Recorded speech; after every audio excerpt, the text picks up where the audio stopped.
Been a good morning already, yeah? Yeah. You have to say yeah, right? When the pastor says that, you have to say it. Yeah, it has. Yeah. I hope it's been though for you. All right. Turn with me to Daniel chapter 5. Daniel chapter 5 as we get started this morning. You see the sermon title there on the slide. It says, A Lesson Not Learned. And I hadn't really had something to really kick this off yet all week. I don't always start with an image or a story, but as we were just sitting here singing, something jumped in my mind. It's one of my family's favorite stories, actually. Not my family, Nikki and our children, but my mom, my sister, our aunts, uncles, cousins, my grandparents. It's one of our favorite stories. It's the one that always gets retold, when you get together and you start talking about Grandpa. Right, there's always a handful that get retold, and then you tell the story and someone else says, yeah, and then this one and that one, and you just reminisce, right, about the blessing of your grandfather. This one had to do with I don't remember, it seemed like it must have been summer. It must have been late summer, and it was towards the evening time because we were eating watermelon. Right, Granddad always grew a huge garden, so it wasn't just from the store. We'd pull it out of the garden, we puts it somewhere mid to late summer. We're eating watermelon. We're in the backyard, and my cousin, we're within months of each other, decides it's a great idea to start peppering Pawpaw, as we call him, with watermelon seeds. All right, and so he starts taking huge bites and storing them up, like a chipmunk over here, And he's got the automatic seed sheeter. He's not throwing them right. He's spitting them at him. Okay. Our pawpaw looked at him and said, "Now, boy, you better stop. I'm gonna get you." All right. Now let's understand something. We're probably about 7, 8, 9, something like that. Okay. And I was already growing really tall, and I had these big old feet, All right. They would just I was just like somebody put cannonballs in my shoes. And so I was like, I'm out of this one because I just don't know. But my cousin, mind you, was the guy, right, that was compact. He's like a water bug. Okay. I mean, he could dodge and juke and run, and he was quick in soccer, and he got in later to, competitive skiing and mountain biking. I mean, he's that guy, right? Still today. He thinks there's no way, right, that man, 50, 55 years old that he was at the time, can catch me, right? So he just keeps it up. And all of a sudden, my pawpaw, I've never seen him move any faster in his life before or since, takes off. And my cousin takes off. And it didn't take pawpaw more than about 6 or 7 steps to catch him. Right?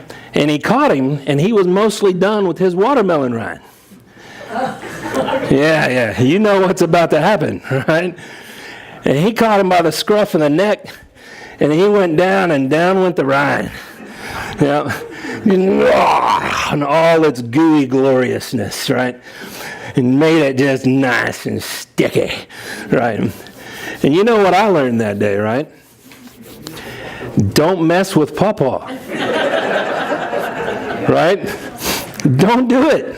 You just don't do it. I learned a lesson, right, from watching other people, okay? All right. Well, in our text this morning, we got a guy, all right, that has seen things go down. He's watched his predecessor. It looks as if, we'll discuss it in a second, he's a family member to him. His father, but not directly his father. He's watched Nebuchadnezzar go through what we've talked about in the last 3 or 4 weeks, through chapter 2, the vision of the statue, and then chapter 3 with the fiery furnace, right? And his decree being intervened with by God who's powerful enough not just to reveal mysteries, but to intervene and save people right there in the moment. We've watched him exalt his heart last week, right, against the God of heaven, and God put him down, didn't he? Right? He grabbed him by the scruff of the neck, and he said, "You're going to go out, and you're going to live with the animals. You're going to be like the animals for 7 years, 7 times. And his hair grew like eagle's feathers and his nails like claws, until the day came that he raised his eyes to the King of heaven, right?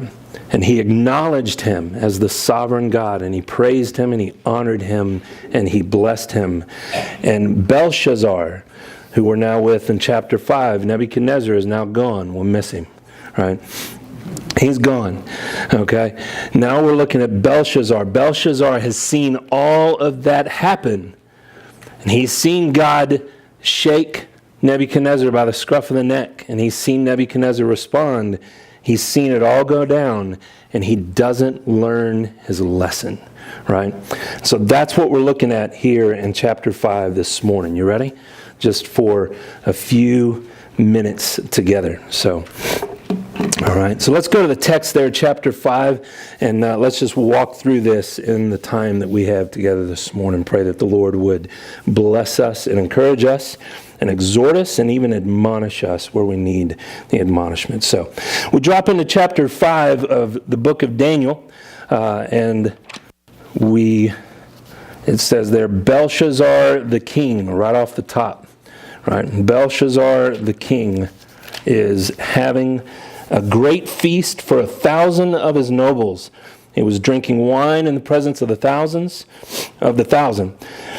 When he tasted the wine, he gave orders to bring the gold and silver vessels which Nebuchadnezzar his father had taken out of the temple which was in Jerusalem, so that the king and his nobles, his wives and his concubines, might drink from them.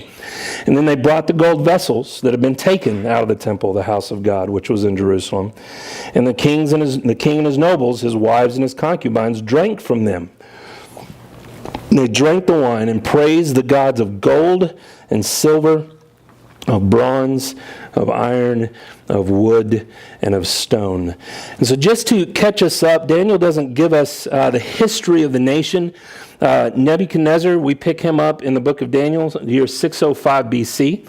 That's when he conquers Jerusalem in the first deportation that Daniel and his buddies are in. Nebuchadnezzar, we've tracked with him through his reign. His reign ends around 562 BC. And then there's a quick succession, son and grandson. There's a fellow named Amel-Marduk. He reigns through 560. So Nebuchadnezzar from 562, Amel-Marduk to 560. Then a fellow named Neriglissar to 556. So that's only 2 years, and then 4 years. And then Labashi-Marduk to 556, same year, 555. So in 7 short years, we have 3 different men sit the throne until in 555, a guy by the name of Nabonidus, that's a name that we'll be more familiar with because if we've done any history, Nabonidus takes the throne. And he reigns from 555 to 539 BC, 16 or 17 years. Now, apparently, he doesn't stay in Babylon. He moves his seat down to a place called Tama in Arabia, about 500 miles south of Babylon. And that's why we have Belshazzar here in Daniel chapter 5, verse 1, the king holding court in Babylon. It was not unusual in these days for there to be a co-regency. We even see that sometimes in the Chronicles and the kings of Israel and of Judah. We find sometimes a co-regency where a son will begin to reign even while the father is reigning. They're both called king, and the son's reign is counted from when his co-regency starts and overlaps his father's. And that's what we have here. So we have Belshazzar, who is in the history annals the son of Nabonidus, and his co-regency starts in 552.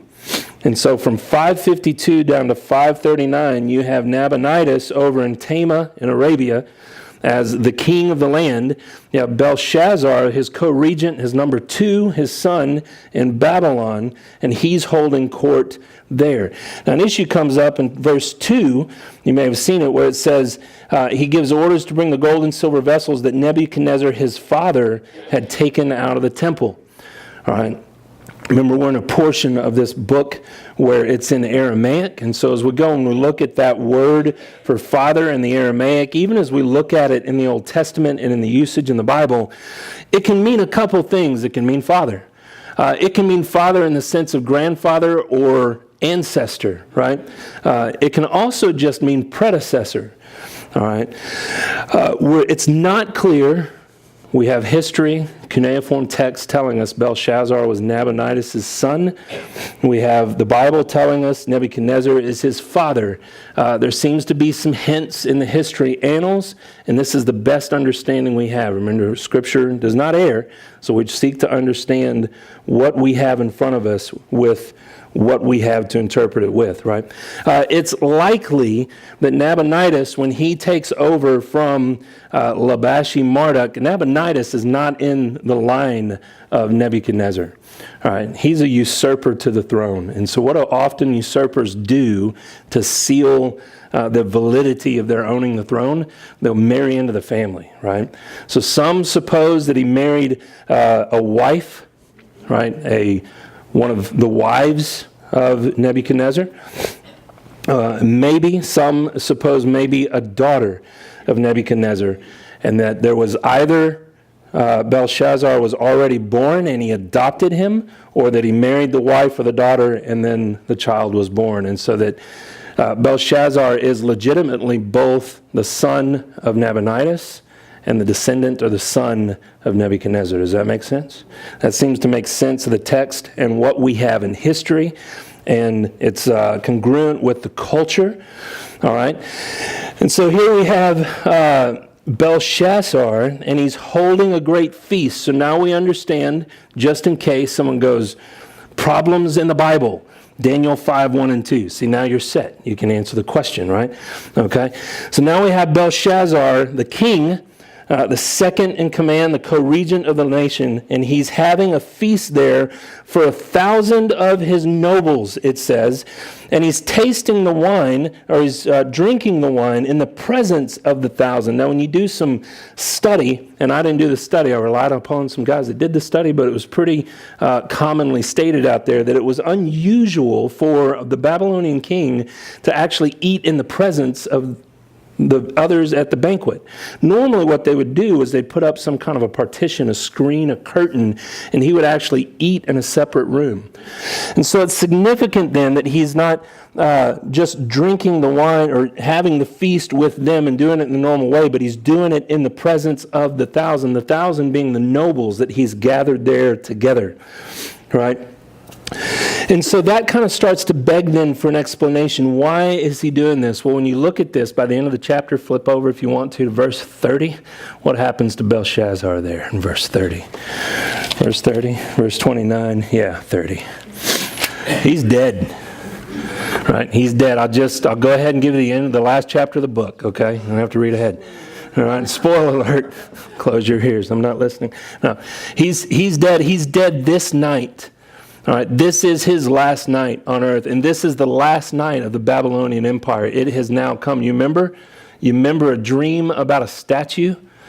And Nebuchadnezzar, you're the head of gold, but there's one coming after you, inferior to you, that your kingdom is going to be given to another, but you won't see it, right? We're now at that day. That's where we are. All right? So we know then enough to go. Why is Belshazzar with Persian armies camped outside the city walls, holding a feast, right? I mean, that seems a little bit odd to me, okay? All right, and to others. And so there's been some things suggested, all right? You've got armies outside, so what do you do inside? You promote a sense of, you promote morale by keeping a sense of normalcy in the midst of armies camped around your city. The other suggestion that's most popular, other than that one, is that he's holding a coronation. What has just happened just days before this was that Nabonidus was routed. He was captured. He's been exiled off to a place called Carmenia. I was like, I wonder if my people are from there. I don't know. Carmenia? I don't know. He's been exiled off, though. All right, and so it may be that Belshazzar is holding a coronation. It's odd that he would have 1,000 of his nobles there with him. He's gathered the nobles. It sounds a lot like what Nebuchadnezzar did, right, with the worship of the statue. okay, in chapter 3, they would gather all the nobles, and it looks like there that what he was doing, he just put down a rebellion, and now he's solidifying his rule and his authority. And so maybe that's what's going on here with Belshazzar. The historians of the ancient world that we look to the most often, Xenophon and Herodotus, give a third option, and that is that there was an annual feast that was going on. And it's one that Belshazzar had not been observing, but this night, he is observing it ostensibly, right? Because this goes to your worship of the idols of the culture and of the empire, begging favor from them that he would be delivered, right? We're kind of want sometimes to argue. It's A, B, or C. I look at that and go, there's often a lot of things going on, and it may be that all of those are going on at the same time. I don't necessarily see anything that would keep any of those from being taking place at the same time. This is for morale and for normalcy. We're going to reestablish some of that by coronating the new king. I'm no longer potentially the second in command, but maybe coming to be the first soon. There's this feast that needs to be observed to beg favor from the gods, right? That one sure does get a lot of support by what he does by calling in the vessels from the temple. And so he's tasting the wine, drinking wine in the presence of the thousand. I like how the NASB has translated that. It seems that it's not just a wine tasting, but it's a drinking. That the sense that many take here is that he's working towards inebriation, right? And it's at this point where what was a party becomes something altogether completely different. As they're drinking, as maybe they're becoming inebriated, as he's tasting, imbibing the wine, verse 2, he gives orders to bring the vessels from the temple, right, in Jerusalem. His nobles, his wives, his concubines, all in attendance might drink from those vessels. And they bring them out, and they use them. Now, mind you, these are the vessels from the temple of the God of heaven. And what do they do with them? Right? There's no cleansing of themselves before they handle them. Right? There's no use of them for sanctified purposes to the God of heaven, is there? They fill them with wine, and they drink, and they don't drink to God. They drink who? They drink to their gods. Right? They praise, it says. They praise the gods of gold and silver and bronze and iron and wood and stone. Now catch this. This is not accidental, what Belshazzar is doing. It's not accidental. This is on purpose. And that's what makes this so utterly incomprehensible, is that he knows and he saw what happened to Nebuchadnezzar, and yet he goes and gets the things of the God that puts Nebuchadnezzar literally to pasture, right? Literally to pasture for 7 years, and he grabs those vessels, has them brought in, and they use them to worship idols. This is not accidental. He saw Nebuchadnezzar walk and exalt his heart against God and say, "Isn't this my beautiful city that I have made by my power and for my glory?" And he saw God, while the words were on his mouth, put him down, be gone for 7 years. He watches Nebuchadnezzar finally lift his eyes to the God of heaven, praise, honor, and bless the Most High. He watches God, when that happens, restore Nebuchadnezzar. And it says at the end of chapter 4, bless him unsurpassedly, or surpassedly bless him, right? If you have an army camped around the outside of your city, and you've seen a God do that, where do you think you're going, right? You're going to that God, unless you won't, right? Unless you won't. You don't expect him, right, at this point, to take a step to intentionally thumb his nose at a God who has proven over and over his sovereign authority, and a God who has foretold that the kingdom will be taken away and divided, right? That you may be facing this right now in this moment. The armies are around the city. That looks insane. from a certain perspective, doesn't it? That looks insane. How could you think that it's a good idea to do that, right? You ever look across our culture and go, what in the world are you thinking?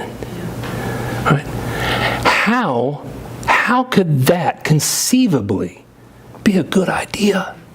Right? Yeah, we do, don't we?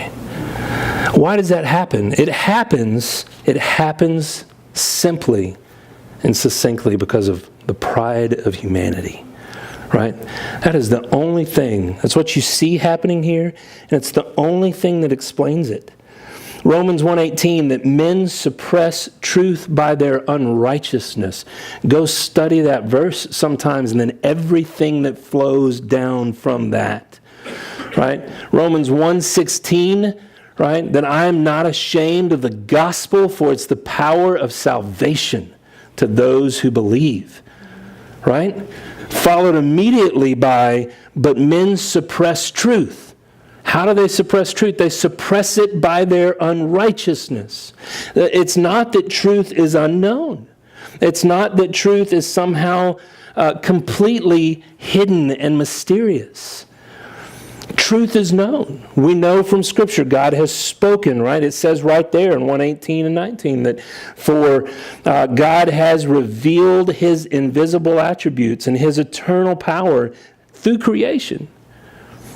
Right? That so that they are without excuse in their rejection of God.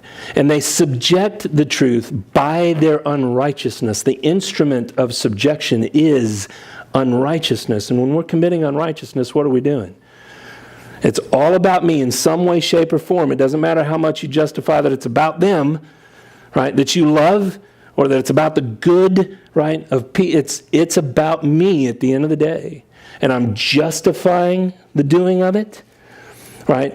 Because really in my heart, it's what I want to do. It is the thing that I most desire. I don't desire in that moment to honor the God of heaven who's been good and who's glorious.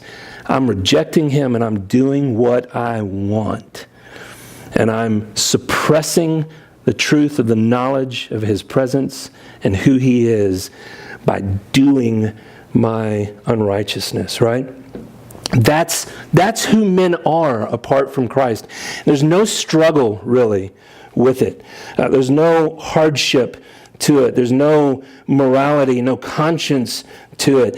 And it says there, so they're without excuse, and that God, although they knew God, they exchanged the glory of God for the worship of idols. That rather than worshiping the Creator, they worship the creature or the creation. And that's exactly what has taken place in the first 4 verses of chapter 5.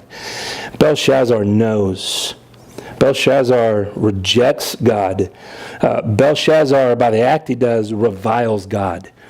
He's not bowing the knee like last week with Nebuchadnezzar. He's raising his fist in the face of God. And what happens? Verse 5. A hand appears, right? This is like a sci-fi movie or a horror film, right? It's like Doctor Who or something, okay? A disembodied hand of a man, right? It'd be like we're here and, he's up here and he's in the presence of his thousands, and somewhere in the room, it seems as if it's probably back there or on the side wall, a hand shows up. How's that? Not a man, just a hand floating in the middle of the air and starts scribbling on the wall. Right, there's nothing new under the sun, right? See, a couple weeks ago we saw the first green buildings, the hanging gardens, right? The first energy efficient green buildings, right? See, this is the first tag artist. All right, and it's the first graffiti that's ever been done. I don't know if it's the first graffiti that's ever been done. It was the first time you see it in Scripture. All right, and God's hand is there, and He starts writing on the wall. And the king rightly, verse 6, right, is terrorized. His face goes pale, his thoughts alarm him, his hip joints, it goes out of the way to say, went slack, and his knees buckled. He is terrorized out of his gourd, as we say, right? Out of his mind, okay?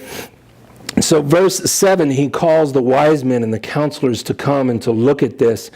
He promises to make the one who can make the meaning of the message known the third ruler in the empire. So there's good verbiage here that there's Nabonidus, there's him, right? And then there's someone that he's going to make third ruler in the empire. That might exclude option 2 from up above, that he's having a coronation. Might just be good language, some would say here on his part, that he's not being presumptuous because we haven't finished the ceremony or whatnot. But he's offering third ruler of the empire to whoever can interpret this for him. Right? The wise men, verse 8, they can see it. Right? The king's not the only one that could see it. It said in verse 5 that it happened opposite the lampstand, right? You don't need to spiritualize that a whole lot. Some of us right there think about the lampstand that was on the one wall in the tower. You don't have to go there, right? It's opposite a lampstand, which tells us this. Everybody saw it. All right? Everybody saw it.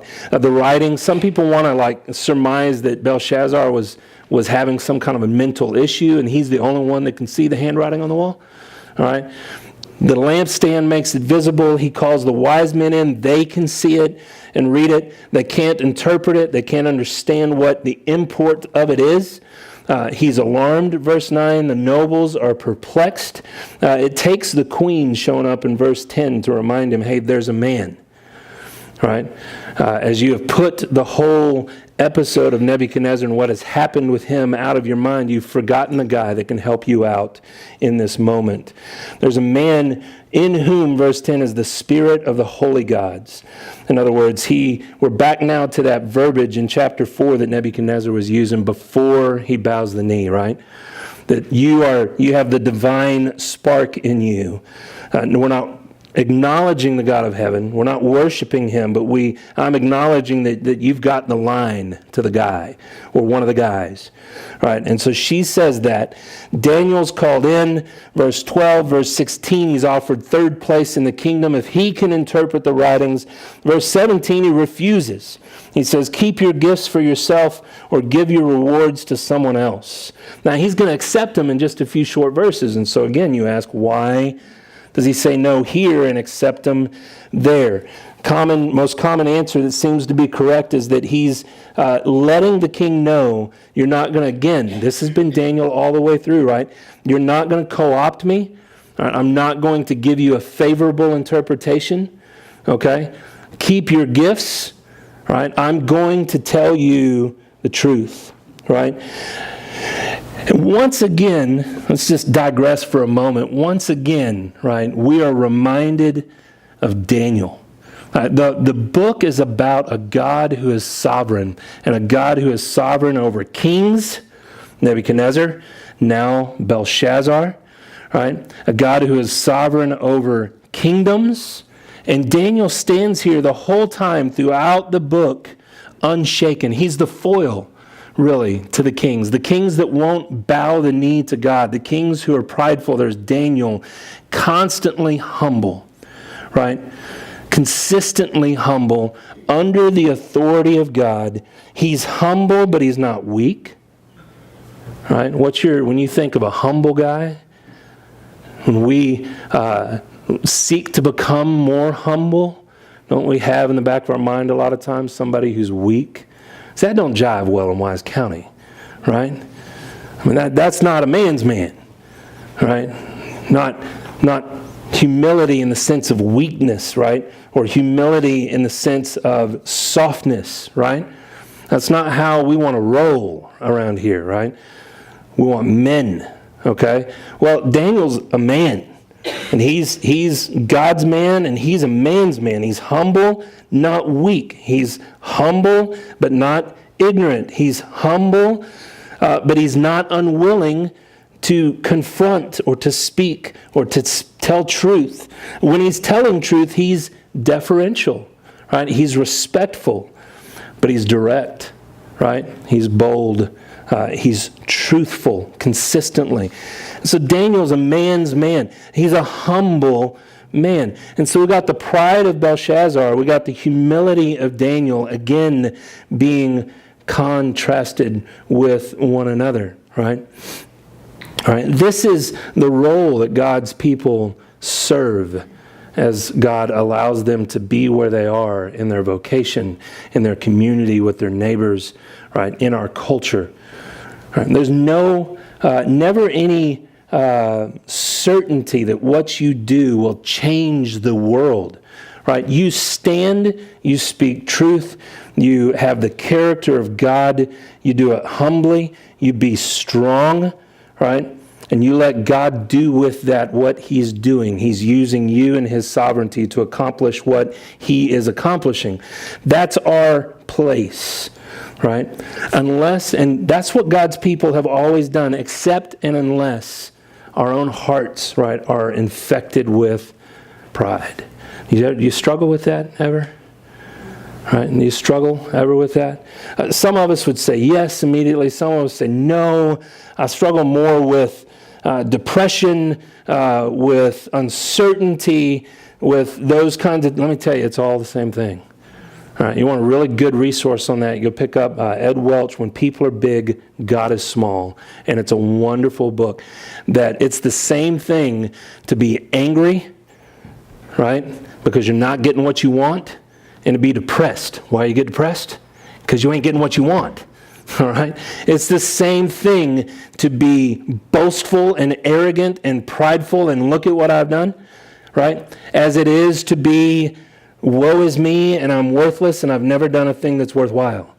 It's the same thing. It's just pride expressed in two different manners, right? We can struggle with this, and we can become ourselves in bondage to the perceptions of others and what they'll think, right? We're never meant to do that. All right, the church, in a sense, today has been severely weakened by our understanding of what humility is. That a humble person never conflicts with others, never speaks truth, right? That there's never sparks that fly, right? That we don't cause waves with one another. The one another's of Scripture say to do what? You encourage one another. You edify one another. It means you teach one another. You can't teach really well, except that sometimes you start to cut across issues in lives, right? You exhort one another. There's the hill. You go get it. And it says very clearly, what else do? You admonish, right? You admonish one another. We're digressing slightly, just a bit, but if these things aren't happening in the life of the church, do you think the church will go out and stand and admonish the world? No. You know what they will do, though? They'll go yell at it. We can be real good at that. How dare you? What are you thinking? Can't you see this is right? What are you doing? This is going to hurt me. Right? Who's at the center of that one? Right? Okay? We start yelling at the world for the fact that they're blind and they don't see it any different.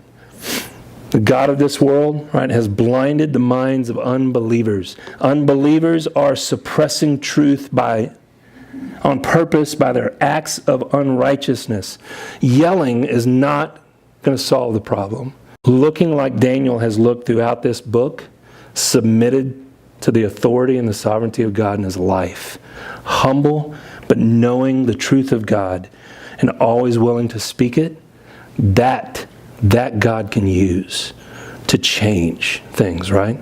That's the position we stand in. Daniel, if you do anything with Daniel in this letter, you only get these 4 days, right? It's not like there's a rich character study like you can do with Moses or with David, right? If there's anything you see from Daniel, it's that. A man humbled before God, responding to God in humility, submitting his life to Him, prayerfully, we're going to see in chapter 6 next week, continually prayerfully approaching God about issues of his life and his day, right? And then he has a fortitude in him. He has a backbone to him. He has a calmness to him. He's able to stand before kings. New Testament says some of you will be there, standing before kings, and he can utter truth, right? And the truth here is what? The writings on the wall.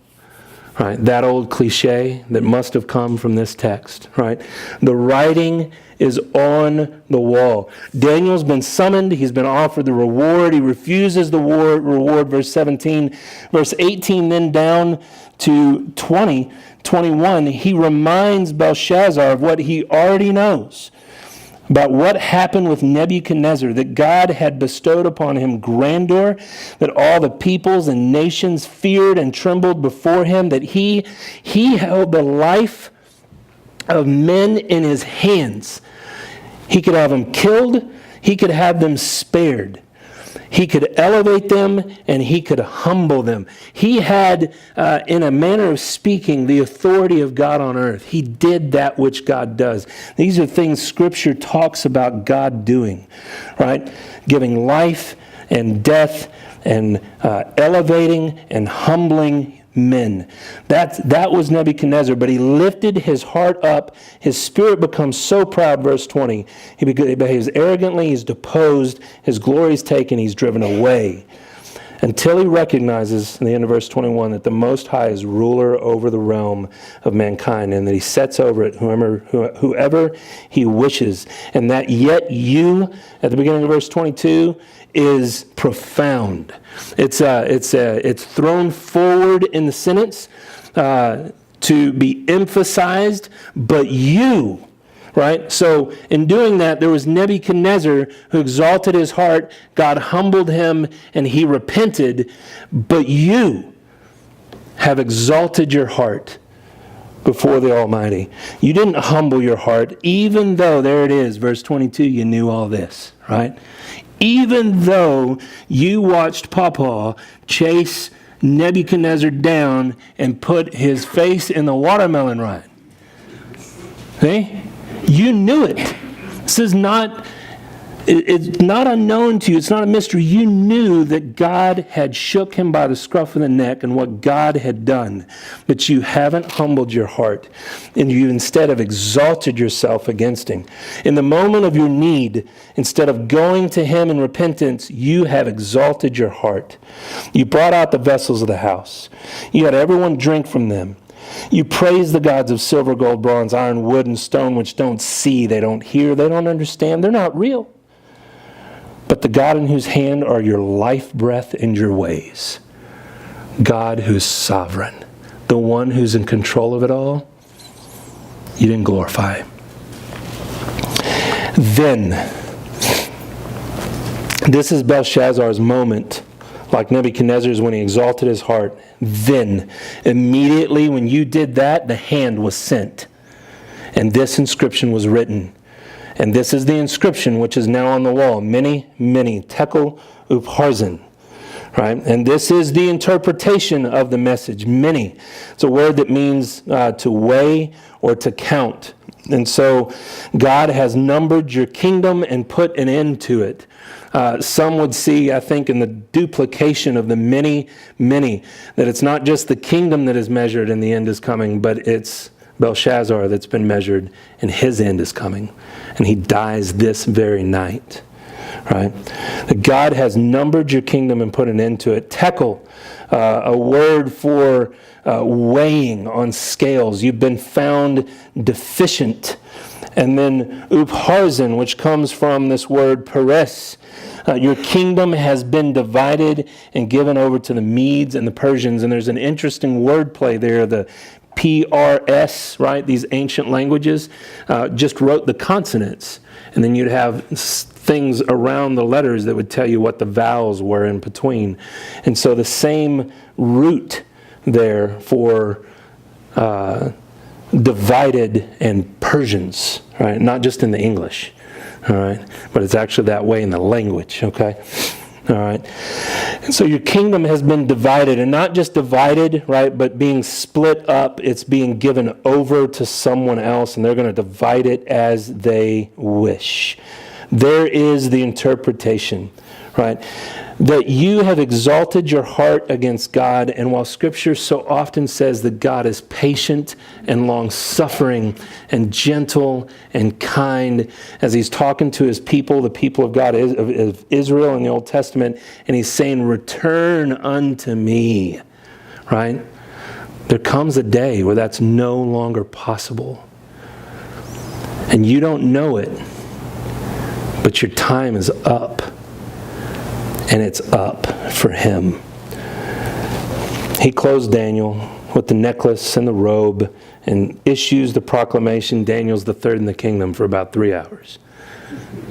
That's how long it lasts. All right. And you get in the prologue. He has no idea, right? The Persian army is still outside.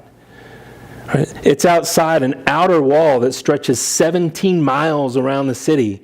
That is at least 25 feet thick, that is oftentimes in that 40 feet high, 50 feet high, plus towers above it. That's the outer wall. The inner wall, purportedly, this boggles the mind, it's hard to believe, 90 feet thick around the inside of the city. Can you imagine? How do they build stuff like that back then? Right? Purportedly, almost 400 feet high. That's tall. I don't know how many stories that is. That's really tall, though. With solid bronze doors for the gates. Right? He feels safe and comfortable inside his city. He's not realizing the hand of God has not just written his fate on the wall, but his fate is tonight. From history, what happened, apparently the Persians diverted the Euphrates River into a nearby marsh. And there was a 30-foot moat outside the outer walls. And it lowered the river enough that they could wade across. And history tells us they entered the city and they took it without a fight. They walked in on Belshazzar in his chambers and they put him down that night. And so that night, right, verse 28, your kingdom is being given over to the Medes and Persians. And that night, verse 31, Darius the Mede receives the kingdom. Right? Remember chapter 1, verse 2? Nebuchadnezzar goes to Jerusalem and God gave it over to Nebuchadnezzar. God is still sovereignly behind all that's happening. And Belshazzar has run out of time. So, pride doesn't just go before the fall, but as we close, the fall comes swiftly, right? I know we don't often think as we gather about those amongst us that may not yet know Christ, but if you read this chapter, you must think about your salvation. You must consider, if you're uncertain about your status before the Lord, whether or not you are in fact His child.